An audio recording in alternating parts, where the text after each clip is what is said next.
All right, good afternoon. My name is Evan Gessner. I'm a civil rights attorney in Lexington, South Carolina. This is my first year judging a national level competition for We the People, but I've been doing the state competition here for about the last 12 or 13 years. I'm very excited to be here and look forward to y'all's presentation. And hello, Florida. My name is Francine Engel. I am a judge from Maryland. I am a political scientist and I focus on American constitutional development. And I also work with the Maryland Council for Civic and History Education. And hello, my name is Jocelyn Broman. I am an alumni of the We the People program. I competed at nationals in 2006, which feels like several lifetimes ago. I am also an attorney and I currently work on Capitol Hill for Representative Don Young of Alaska. Good morning or good afternoon, depending on where you're from. We are all rising seniors, and this is unit 3. My name is Kaylee Miranda. Good afternoon or good morning, Your Honors. My name is Jennifer Martinez. My name is Alejandro Perez. My name is Giovanni Munoz, and we are very excited to have this discussion with you judges. Thank you. All right, great. Okay, so you said Unit 3, we've got question 2 for today. So John Adams once said, "There is nothing I dread so much as a division of the Republic into two great parties, each arranged under its leader and in opposition to each other. What issues led to the formation of the original political parties? To what extent have those issues persisted in American political parties? What are the advantages and disadvantages of a unified or divided government?" You can start whenever you're ready. Thank you. Throughout the history of our nation, factions have been at the forefront, whether it be the Tories and Whigs before the Revolutionary War, Federalists and Anti-Federalists during Washington's presidency, or Republicans and Democratic Republicans. When George Washington became president, he was not affiliated with any party, and citizens really appreciated this. However, political parties began to form at the site of the first national disagreement, the ratification of the Constitution.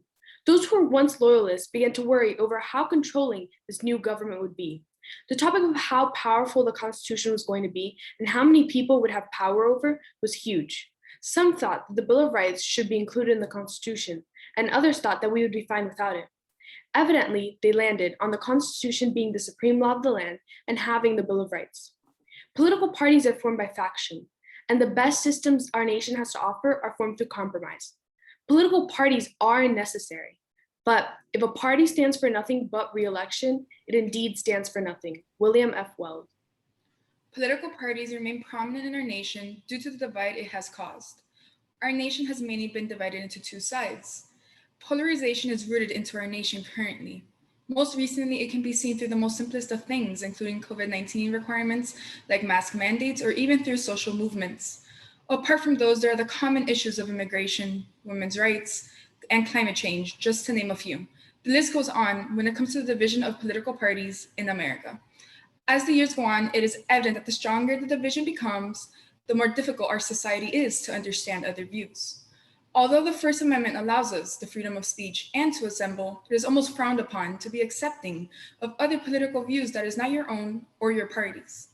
Although political parties are necessary to our democracy, the extent it has grown to has become detrimental to our society. If this political divide continues to grow, it will hinder the evolution of our nation. We are currently living through a point in the US where our government may be more divided than ever. While many see divided government as a failure of the American political system, this division does bring its strengths. For instance, when you have a government divided by party lines, there's no room for complacency from the minority party. That party will now focus all its efforts into putting its policies into effect in order to gain popularity in the upcoming elections. Another strength in divided government is that both parties need to compromise when passing new legislation. Rather than appealing to red or blue America, politicians must meet in the middle to reach an agreement. This was the case in 1986 with President Reagan's tax reform, and even in 1996 with President Clinton's welfare reform. However, divided government can as well bring its weaknesses. Congress does not always compromise, causing gridlock and partisan bickering. This can be seen in Nixon's resignation or the overzealous investigation into Reagan's participation in the Iran-Contra affair. While the ability to freely express our differences in opinion is vital, we must never forget the framers' ultimate goal of creating a more perfect union, a United States, a fusion of the ideas, political or cultural, that have shaped our nation into what it is today. President Lincoln's well-known team of rivals, which included cabinet members of opposing political factions, showcased how Americans with conflicting ideas can work together. Ultimately, the solution to a divided nation is not the elimination of political parties. In fact, James Madison argued in Federalist 10 that although political factions are inevitable, unity under the nation's constitution is the best remedy for this issue. A unified nation makes progress. A divided one struggles. This was seen during the American Civil War and arguably in this day and age. President Calvin Coolidge put it best: unless the people, through unified action, arise and take charge of their government, they will find that their government has taken charge of them. Thank you.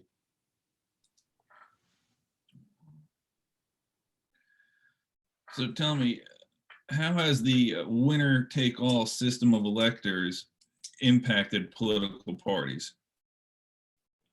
Well, this winner-take-all system has made parties, they do pay more attention to the issues that the people want, such as you can see in this last election after the death of George Floyd.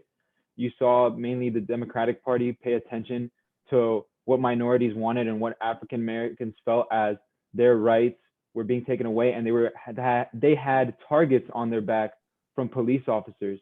So that is one good thing that can come from this winner-take-all system, that in order to ensure re-election, that political parties now have to look at exactly, well, what do the people want?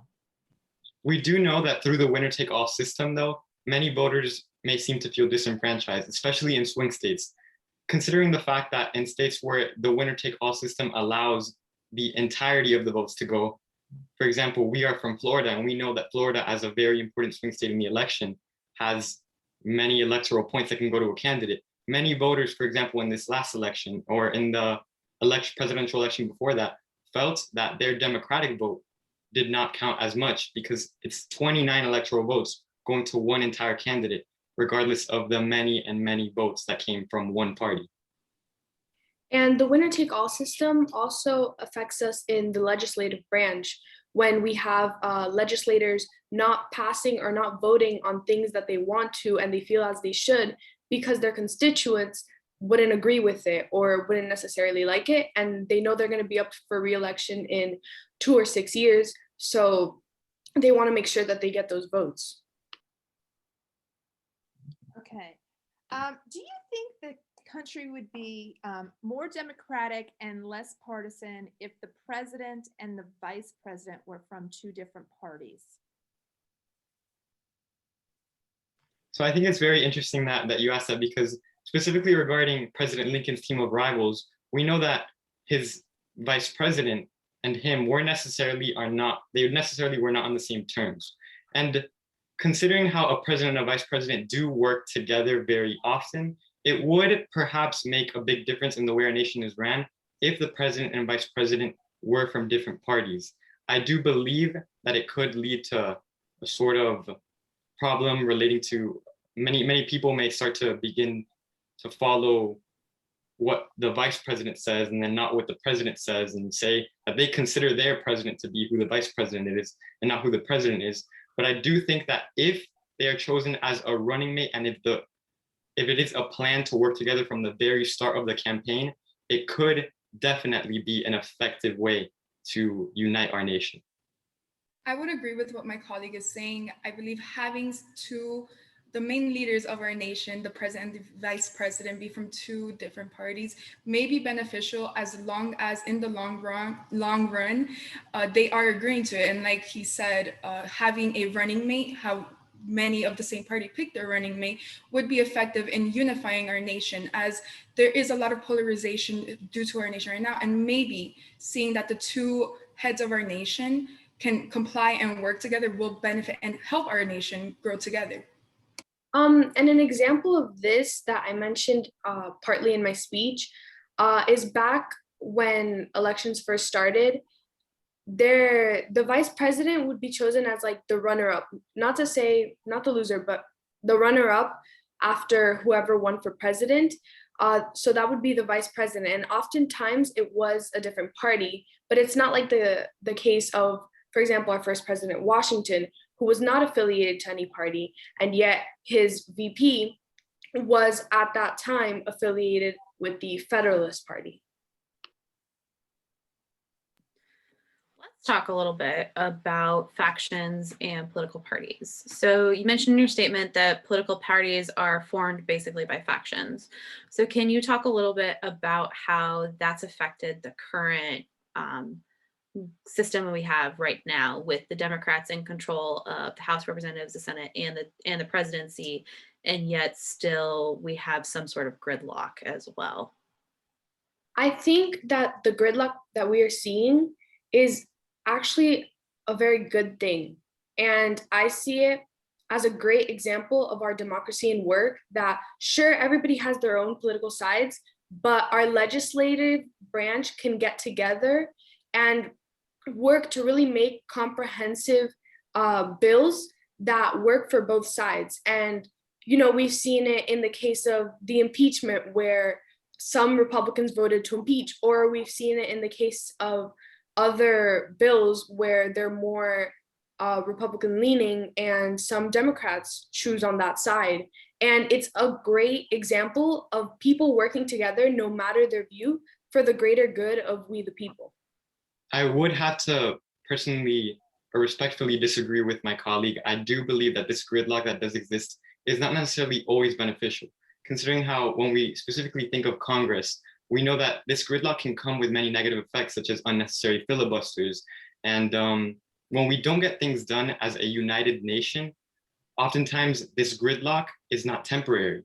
It remains, and for years and years to come. Not only that, but it becomes to get to a point where it politicizes other issues, such as even the Supreme Court, that has now become a pressing issue in today's in modern time. Do you think the American people want to have divided government? I would say that most American people wouldn't want divided government in the terms of that we're not getting anything done, that we have a lot of gridlock in Congress, and then the needs of the American people aren't being met. But I think that they instead want unity, where they want these two sides, both liberal and conservative, to come together and meet in the middle and come to the common ground and say, hey, this is what's best for the American people. I have my ideas, you have your ideas. And while we both necessarily don't agree with the best solution to these problems, maybe we can find something in the middle to fix the problems in our country. I believe that this climate, I don't know, it's very difficult to say what all American citizens would want. I believe that the majority would and should hope that whatever the prosperity of our nation would be, and having that bipartisan agreement would be beneficial for the prosperity of our nation. Therefore, I believe that most nations and most citizens, at least, would prefer to have a united government than a divided one, at least. I do believe that the average American does truly support a united government. However, I do believe that it is also important to mention that the media is also a very big factor in conversations like these. And when we talk about the news and the media, we know that because of their large role, and they are considered part of America, we can say that they might, whether conservative or liberal leaning, they might be pushing for a more divided agenda, and politicians as well. So even though the average American does support unity, we have to be aware of who may not be. Great job. Thank you. Congratulations. Let's recognize the students for their hard work and participation today. Guys, hey everyone, great job. You know, I've been commenting all day with this particular question. So I'm not a huge fan of this question. I like some more concrete answers. You know, I want to look at the Constitution and see what it says and what it doesn't say. When we start talking about political parties, you're not going to see that. So with one of our grading or scoring categories being constitutional application, there's just not a whole lot to work with here. But you all did a great job identifying the issues, you know, talking about factions, which is a huge thing. I can tell you all put in a lot of work and a lot of preparation. So really great job. Yeah, I thought you did a fabulous job, both in your prepared statement and your follow-up questions. I really liked how you pointed out Lincoln with working with two political parties in his administration. That was a good point. And, I also really liked, you're the first person I think today to say it.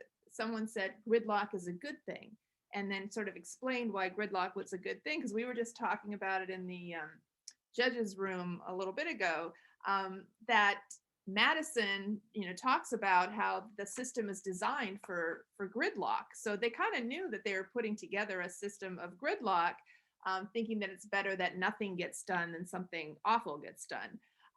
So I was kind of interested, glad to hear that, because we haven't really heard that. Most people immediately say, oh, gridlock is bad.